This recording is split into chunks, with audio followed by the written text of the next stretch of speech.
for some reason, so a sale doesn't take place, but you still feel happy afterwards because you had a good conversation with a nice person. Isn't that true? So you feel good and you're out, you're ready to go to the next call, even though it wasn't successful, it wasn't the right thing for Henry.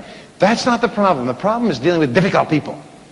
People who don't appreciate you and people who are not nice to you. So from now on, for the rest of your career, don't deal with difficult people. Because there's several reasons. Number one, they're not going to buy anyway.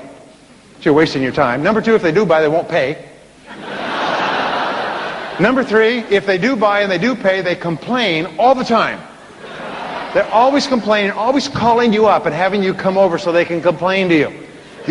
You know, they're what are called customers from hell. And you all know what I'm talking about. And there are many companies today that have done this analysis that we're talking about, and they've decided to fire their customers. They've decided that there are some customers that are not worth it, and they call them up and they say, you know, we would not like to have your business anymore. We would like you to go and buy from our competitor and ruin their life.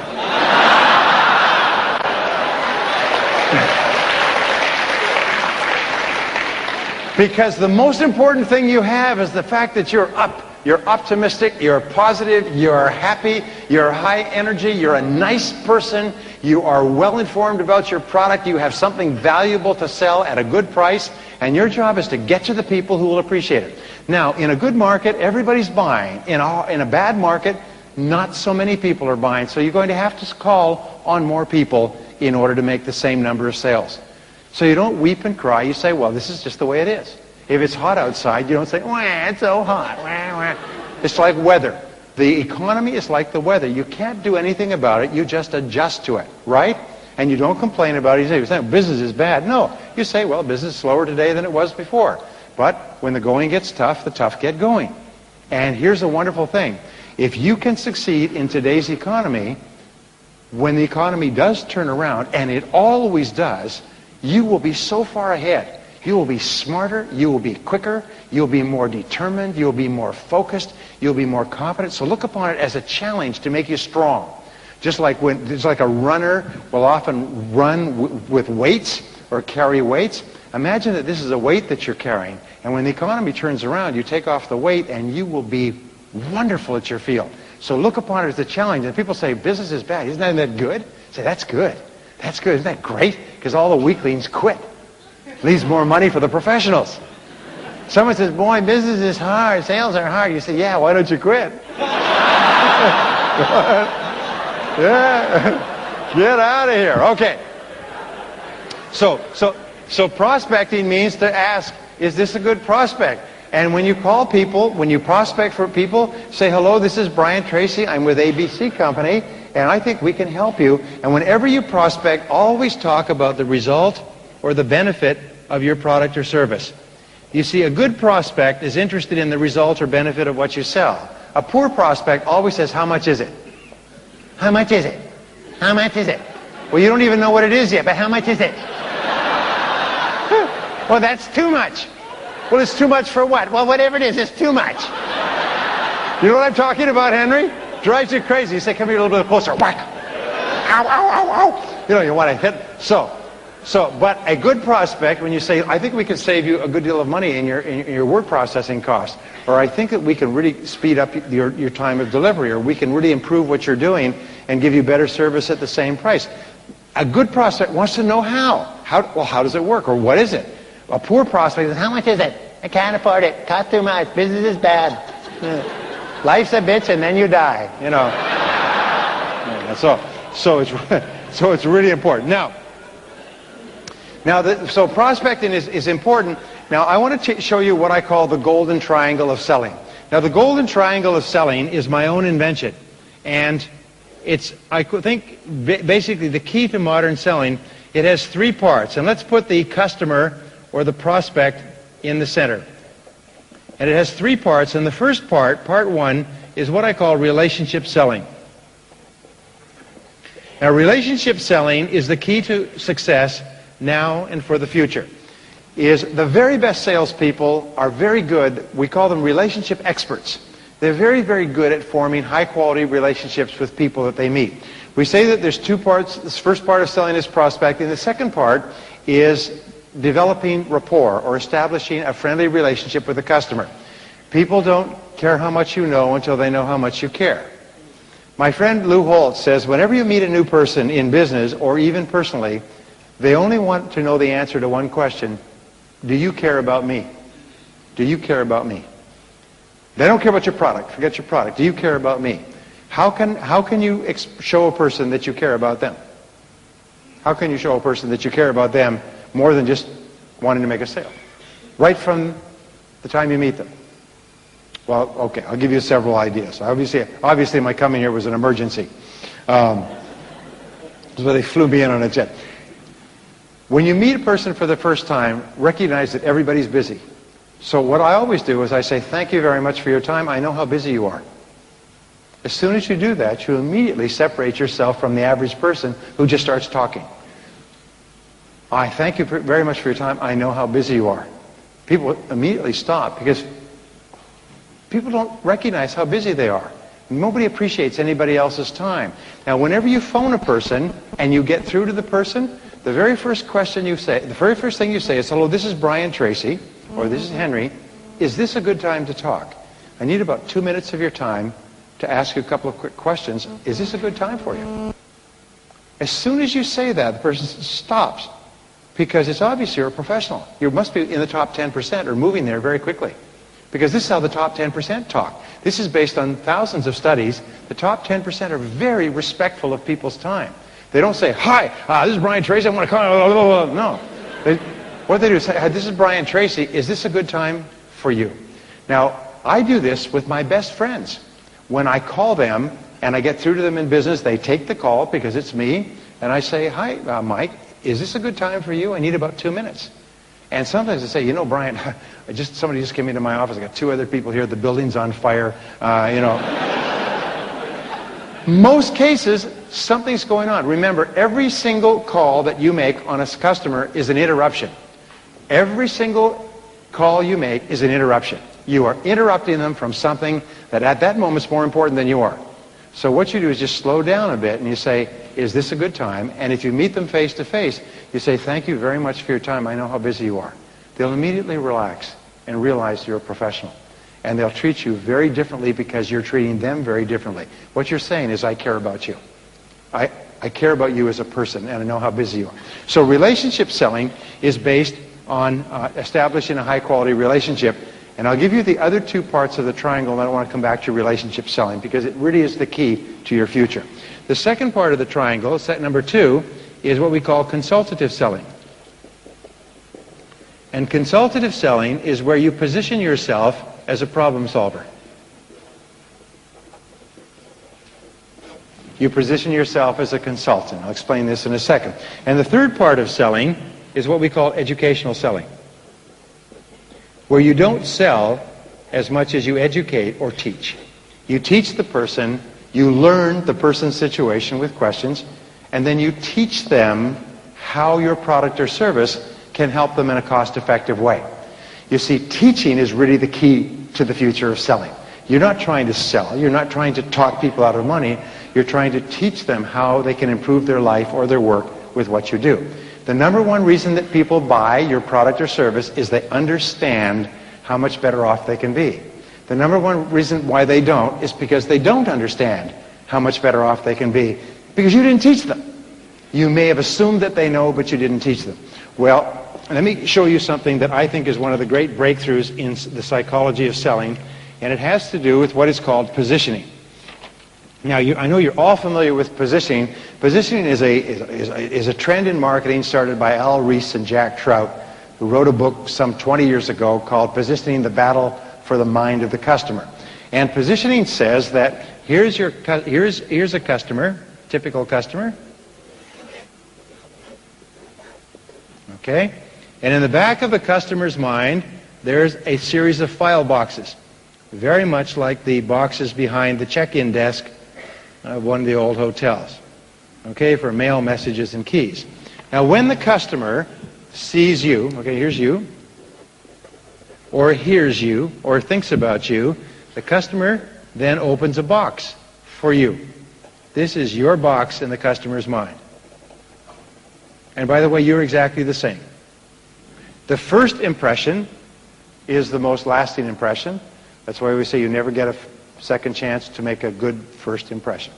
But whatever is in that customer's box determines how the customer reacts to you, thinks about you, feels about you, responds to you, takes your calls, buys from you, doesn't buy from you, and so on. So, in this box is you. The question is, what's in the customer's box with regard to you? Now, in positioning, what we do is we say that your job is to shape this positioning. We say that perceptions, the customer's perception of you, equals the customer's reality of you. I'll give you an example. I was in Shanghai earlier this week, and this fellow, nice guy, not very well dressed, square head, looked like his head had been put inside a box and then it grew. Square head, nice guy, not particularly handsome, not very well dressed, average guy. And he came in, and Richard and Patrick said, "You've got to meet this guy." And I said, "Great, I mean, wonderful." They said, "This guy was just written up in Forbes as one of the richest men in China.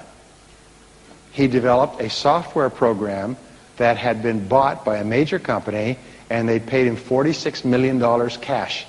He's one of the richest young entrepreneurs in China, and he's come to this seminar." And they brought him in, and I said, "Wow, how are you? Would you like a business card? Would you like 2 business cards? Would you like, would you like several for your friends?" My perception of him, although he is very ordinary looking, my perception of him is, woo, because he's so successful in such a difficult market and written up in Forbes magazine, highly respected, probably richer than almost the whole rest of the audience put together. Can you see what I mean? My perception of him. Now, what if somebody said, "Just joking, he's the taxi driver"? Because he looked like it. I mean, he could have been a taxi driver. But because they had created a positioning of him in my mind. My picture in my mind of this guy, when they said, you're going to meet this guy when he comes in, he's one of the richest men in China, I'm thinking, wow. And he's very ordinary looking, but his perception was, wow. Anything he said, I was going to listen to him.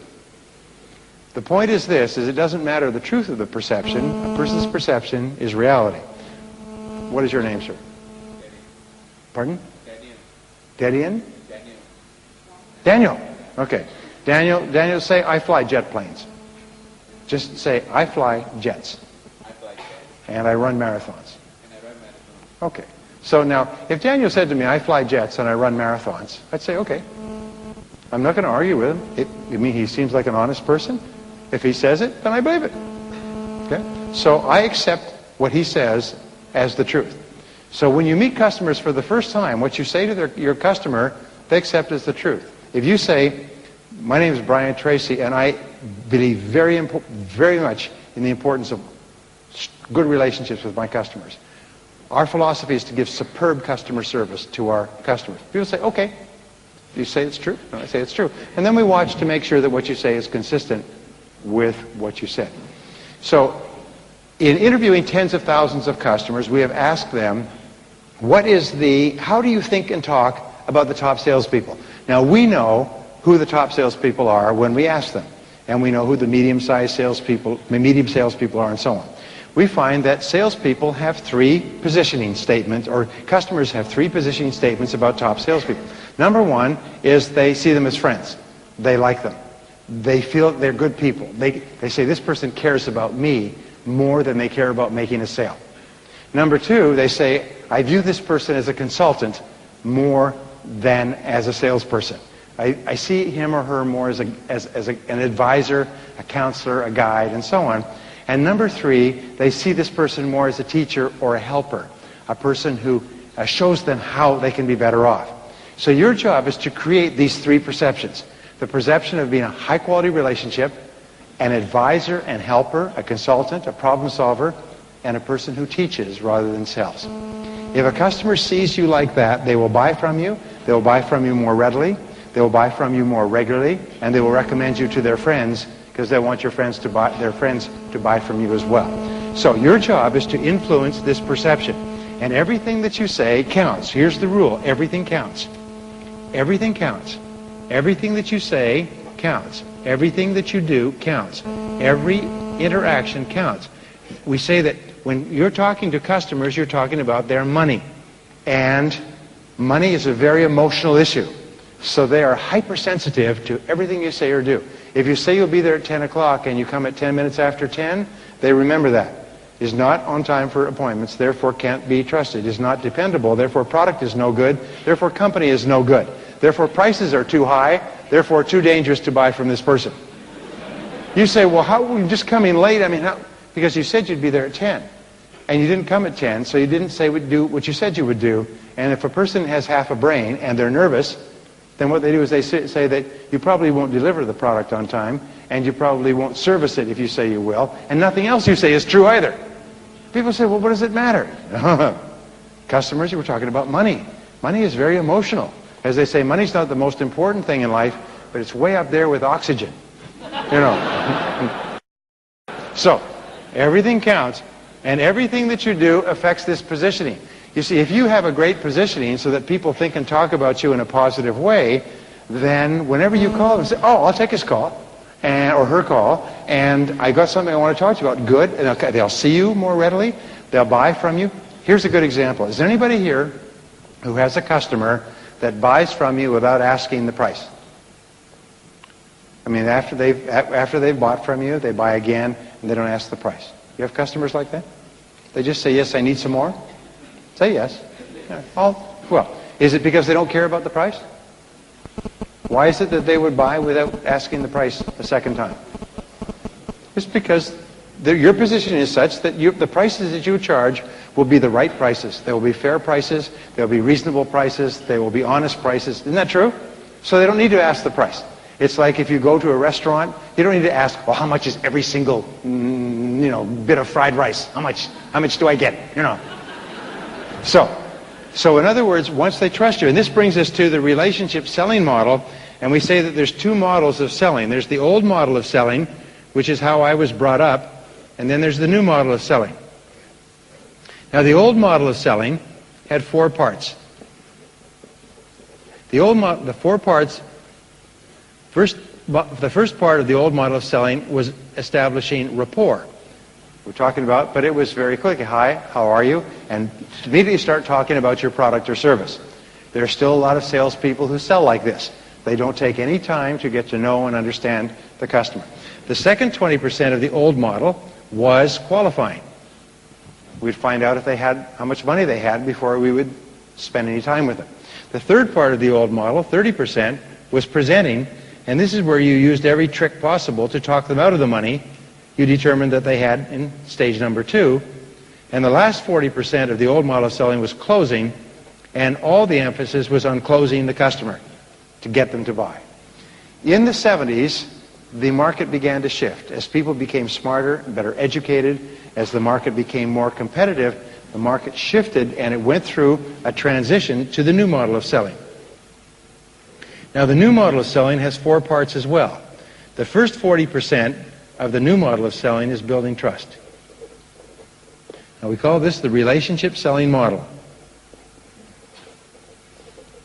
And if you can build enough trust, everything else will take care of itself. If you can't, nothing else will work, not even low prices.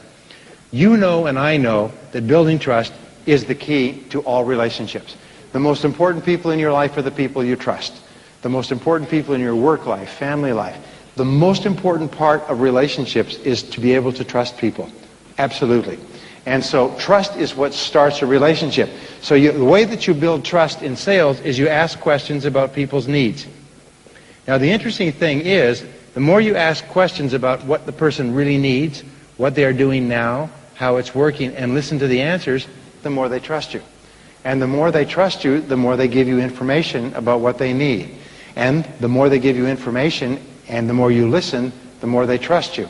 And eventually the customer will reach a point where they feel so comfortable with you that they will tell you everything that you need to know to help them, or to tell them that this is not a good product for them. They know that you will never sell them something that they don't need. You're a professional. So When you ask questions about their needs, you position yourself as a consultant. When you listen closely to the answers, you tell them that you really care for them. So you simultaneously build the two parts of the golden triangle, relationship selling and consultative selling. The third part of the new model of selling, this is 30, identifying needs is 30%. The third part, 20%, is presenting. And presenting is where you show the prospect exactly how your product or service will satisfy the person's needs. You show them how, and what we have found by watching the thousands of videotapes is that top salespeople have the ability to match products and services much better than average salespeople. In other words, when they sell, they only talk about what the customer has said is important. They don't talk about everything. They don't talk about everything they like. They listen carefully to what the prospect has said, and then they say, well, based on what you've said, our product or service will do this. Have you ever had an experience where you've gone to a store and the person said, can I help you? And you said, yes, I'm looking for this. And they said, yes, okay, follow me. And they take you and they show you something that is not at all what you said. Have you had this experience? You want to whack them right in the back of the head. Because it means they don't care about me. They weren't listening. They're wasting my time. But then you've had the other experience. The other experience is where you go to the store and you tell the person what you're looking for, and they say, did you want this or this? Well, this. I think we've got something. Come with me. And they take you, and there it is, and it's exactly what you described. The sale has been made, hasn't it? I mean, you've literally decided to buy because they've matched so closely what you said. So here's a rule in psychology. It is that people don't argue with their own information.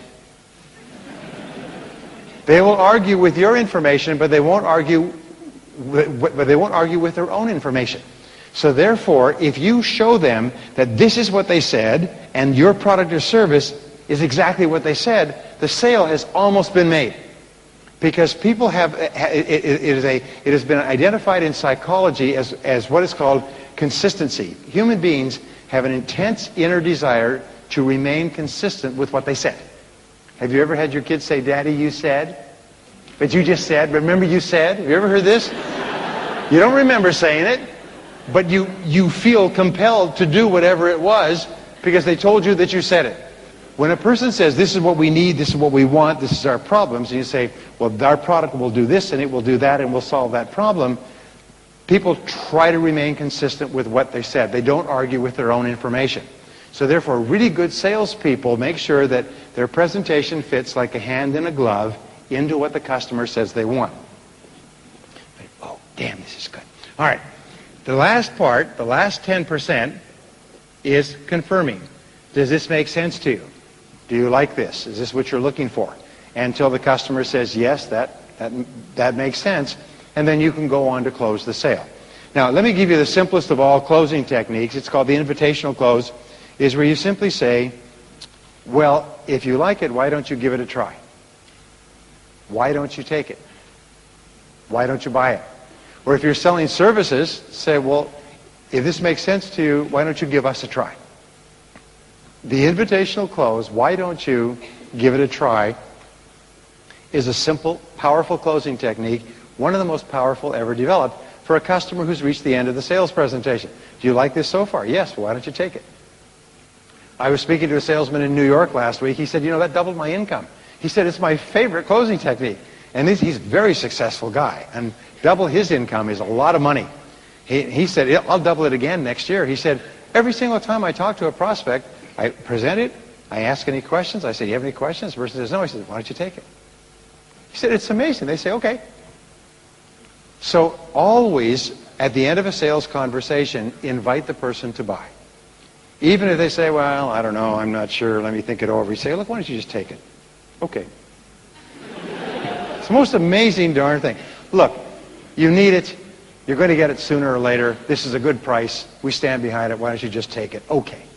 It solves a problem. Remember, a product or service that a person needs solves the problem if you can sell it to them. Why don't you give it a try? Even if they're taking you by the neck and throwing you out into the street, say, why don't you take it? And often they say, oh, bring them back. We'll take it. You know. So So always, never leave a sales conversation. I used to come to the end of a sales talk, and I would be very enthused, and I've got the appointment, I've made the presentation, everything else, and then I say, well, what do you think? You ever done that? Well, what do you think? The person says, well, I think I'd like to think it over. Which means goodbye forever. We'll never meet again. Okay, so this is the new model, and the new model is the relationship selling model, and here's the rule. Listening builds trust. Listening builds trust. And trust is the key to sales success in the 21st century. Your job is to build one trust relationship after another. Because even if they don't buy from you today, if the trust relationship has been established and you keep in touch with them, remember, salespeople, top salespeople are optimists. They make more calls, they call back more often. It may be the person can't buy today, but they will buy next week, next month. Trust is the critical factor. I got a ride to the airport by this salesman in Atlanta, Georgia, and brand new Mercedes. And he was taking me to the airport, and he said, how do you like my car? I said, it's beautiful. And he said, you want to know how I got it? I said, sure. He said, well, I listened to your material year after year, especially that part about persistence, and continuing to call back. I called on this major Fortune 500 company, and we sell telecommunication services, wireless, telephone, fiber optics, satellite communications, and this is a major company. This company is spending $3 million a year on our services with our competitor. So I called on him and I made a presentation, and he said, really liked it, looks good. He said, but you know, we've been with this other company for many years, and we're quite happy with this other company. We really don't need your services. I mean, I really enjoy looking at this. I like to keep informed about what's going on in the industry, but we're going to stay with our existing supplier. He said, well, that's fine. He said, but I'd like to keep in touch with you and keep you informed on what's going on in this industry, because there's so many changes taking place that you should know what's going on. He said, well, that's fine. I like to keep informed. He said, if you want to keep in touch with me, that's fine. He said, but we're not changing. We're happy with our existing supplier. So he, once a month, would call back on this major decision maker. And he would bring in new information. And they would have a cup of coffee, spend 15, 20 minutes, and he'd say, is there anything I can do to help you? He said, no, we're fine, everything's going fine.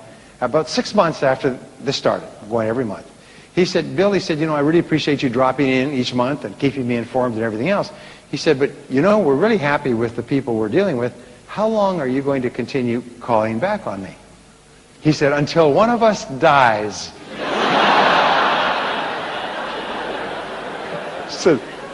He said, you're pretty serious, aren't you? He said, yes, I am. He said, because this industry is changing so rapidly that there will come a time where we will have something that nobody else will have. We will be able to service you better than your existing supplier. He said, well, you know, if you're willing to spend the time, you go ahead. He called on him every month for a whole year. At the end of the year, their existing supplier put in a rate increase and didn't tell anybody.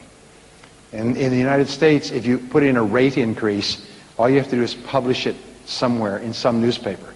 Nobody has to see it. But then you can say, you see, you published it, it was public. And the next year it was a 22% rate increase.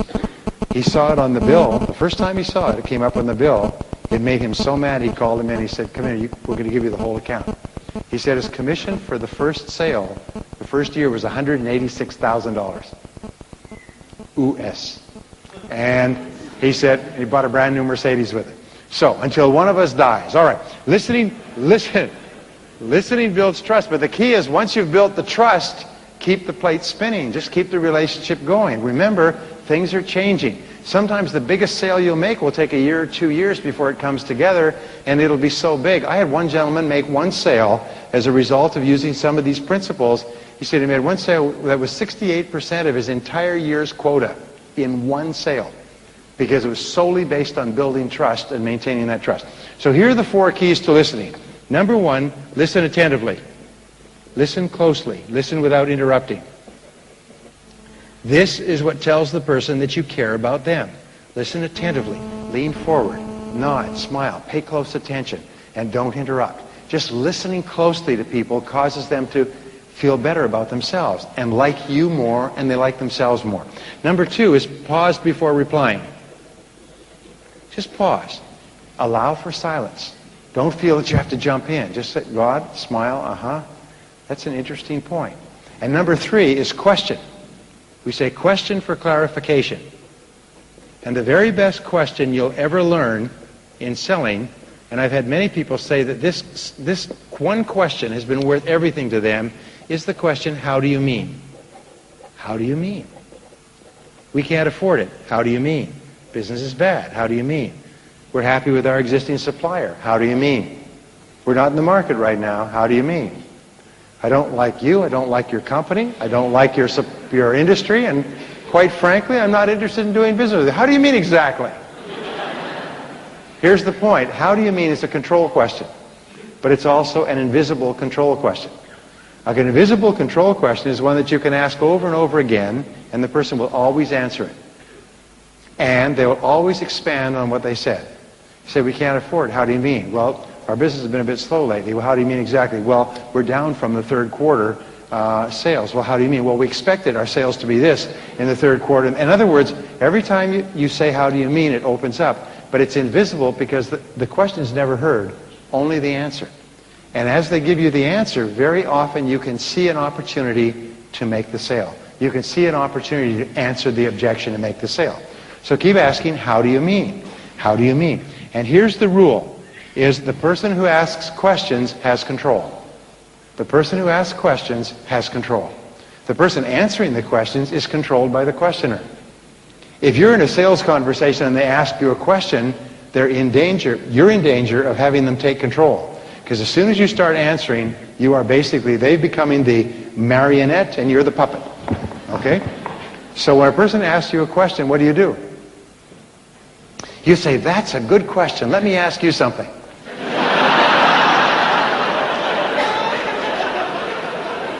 And you ask your own question and take control. That's a good question, but let me ask you something. How do you mean exactly? Or what are you doing in this area? Or how is that working for you? Or when would you be thinking of making a decision if you found exactly what you were looking for? It doesn't matter what your question is, take control. The person who asks questions has control. By the way, I'm speaking primarily to the men here because the women all know this. Women are brilliant at controlling conversations with questions. Oh, they're so dangerous.